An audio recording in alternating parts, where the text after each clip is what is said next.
What's up, yo? It's the still ashiness. It's the gorgeous gangster himself. I still got the body. Show y'all niggas.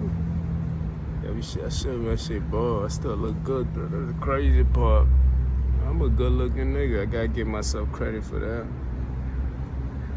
After all the things that I've been through, I still look good. Scary.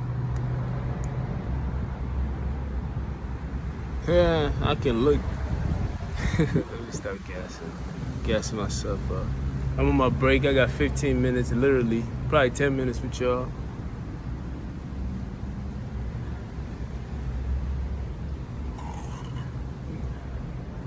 I'm still on the spree of speaking about narcissism and everything else like that. You feel me?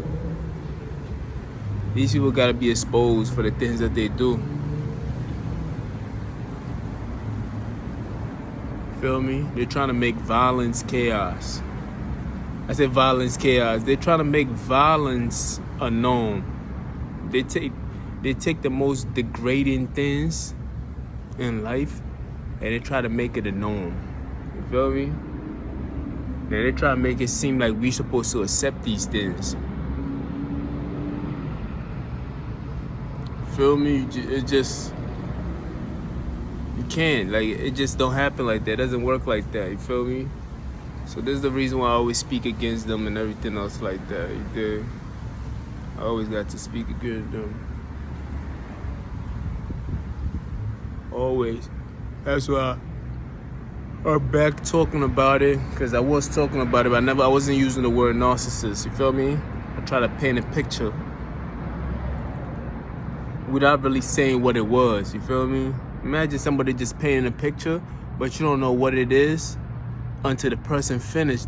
Then you be like, oh, that's what it is. So basically, but I never even mentioned the word narcissist. But now we're gonna bring it back into focal attention, and so that we can just, we call it out for what it is, the different concept: narcissist, covert, grandiose narcissist, malignant narcissist, and all these other things, and how they play hand in hand with sociopath and psychopaths. You feel me? It's a mental illness. So we gotta talk about it. You know what I mean? Feel me? So that's the topic, man. The topic is gonna be narcissism for a while. Because I be watching people online, educating me on these things. You feel me? And that helped me out a lot. Honestly, I can't even lie to y'all. Because once you get the information, it makes things that much easier. You be like, you get to see what is going on. When somebody's trying to gaslight you, manipulate you, you see it. You like, oh shit, like I'm in it right now.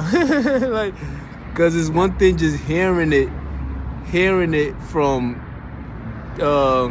the psychologists, the therapists, or attorneys, all kinds of people in different fields, even victims of narcissistic abuse. I'm hearing from all avenues.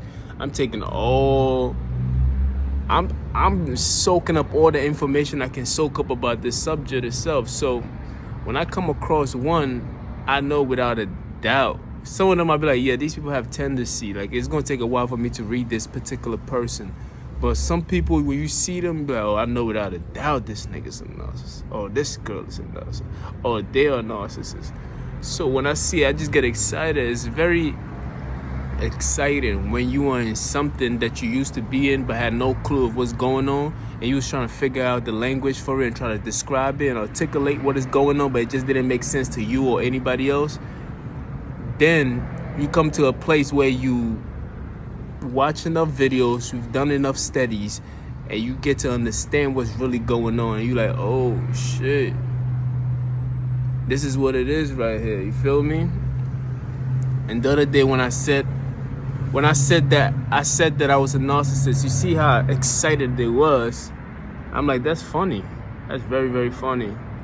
It's funny how it's funny. Like, I'm like, yo, just take a look at my action and take a look at their action. Take a look at my behavior and take a look at their behavior. And you tell me who's narcissist. Now you might see a few characteristics of me that might lean towards that, but we talking about consistency overall. Even if I was, I'll still be looking for a way to help somebody else out so they don't become it. You feel me? If I was.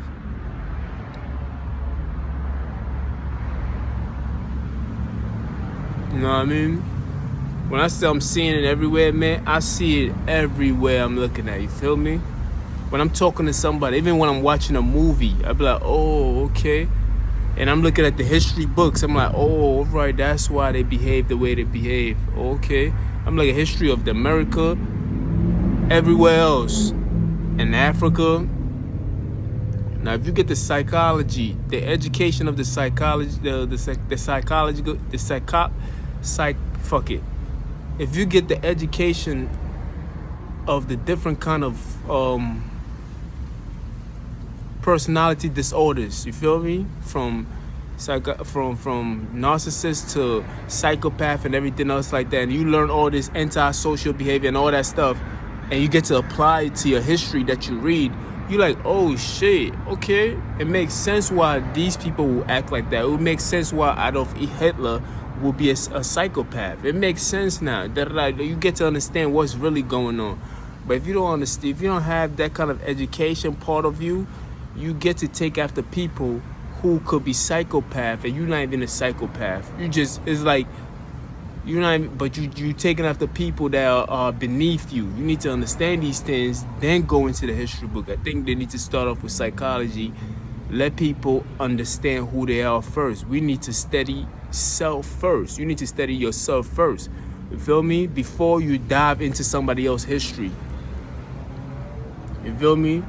Like they don't emphasize on those things enough. I mean, when I was in school, they kind of did it a little bit, but we didn't even know we were studying self. We just thought it wasn't part of who we were. And I'm talking about the cell membrane, cells itself. You feel me? These are all part of who you are. Study yourself scientifically first. Then from there you go to the mental part of it. Then from there we study history and we study math and all the other things. But if we don't study the self, or what makes a human first, and what makes me different from other people, my perspective and how I see different from everybody else. Once you tell somebody that and let that person see it for what it is, it's like when you look so they can see history from their perspective. That's the only way we can get to understand what's going on. But they just have the subjects all over the place, and it's like we studying about other people and what other people did, and it's like we're not even having the time to study ourselves. You feel me? And that's not good. All you're really creating is a bunch of the same people. And the only people who are unique, hold on, let it pass. And the only people who are unique are people who took the time out or who were dismissed by society, who had to think different from society. Those are the only unique people. People who was like neglected at childhood, or probably grew up with another family and happened to have think differently, or people who were more like in tune with different cultures and were traveling around, so gain a lot of knowledge within the traveling. These are how we form unique people. But apart from that, everybody else seems to be the same. You feel me? Because of the way we grew up and the way we learn and shit like that. The schools that we go to, ain't nothing different from California to America, the school system and everything else. The system is the same all across the United States. So there's nothing uniquely being created in the process. It's just a bunch of the same people. We going to school, we learning these things. In a couple of years, the information changes. But it's like, you feel me? Is when I say changes, it's like, you know, same information we get advanced with the information. You feel me? Then we add it on. We take stuff out and we found out this wasn't this and this wasn't that, and we had this information wrong, so we had to redo this, and you feel me, stuff like that. But you can never go wrong studying about yourself. You feel me? Study yourself all the way to the nucleus of who you are as a person. You feel me? all the way down to that, then it's like when you study that and you understand who you are, then you can study other things that needs to be studied and looking into other things. Then you get to see a clearer view. Then your perspective, your awareness is that much higher. You feel me? As soon as you step as soon as I step outside and I see trees and everything else, my awareness is that high because I know about trees, and I know about, I know about the cellular part of a tree and what makes a tree a tree. You feel me? So it's like I would know all these things just by looking at it because of the information that I have within me. You feel me? So if I walk into a room and I have enough awareness about the room and the surroundings of the room itself, you feel me? My awareness is that enhanced. It's tingling with information. It's like popping up with information because I know, because I've studied it from the ground up. You feel me? We don't be studying shit from the ground up. We study from shoulder, then go back to waist, then stomach, then head, then ground. The information is all over the place, B. You feel me? That's what I think is important that kids, that's what the Bible even said, to study thyself first. You feel me?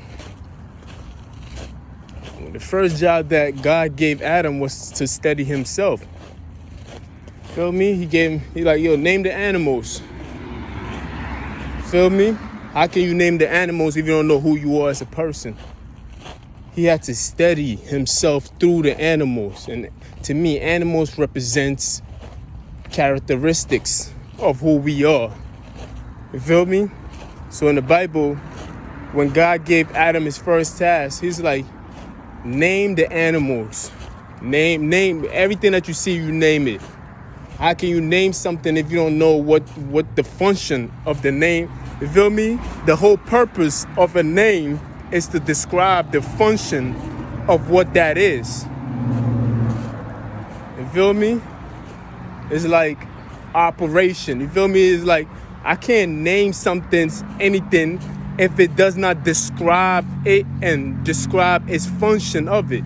So the fact that Adam named the animals and name everything else that we know of today, because it's still his names that is on these things.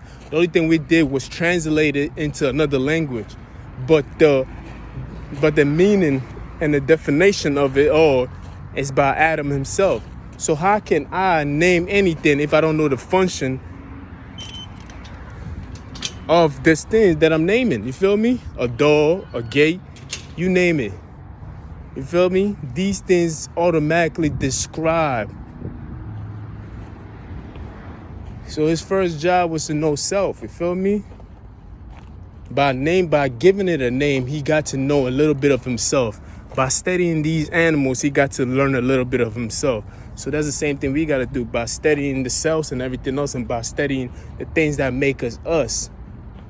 We get to know a little bit of ourselves. That's why he had the idea to even ask for a companion or someone who can complement him, because he saw that all the other animals had a pair, and he was the only one without a pair.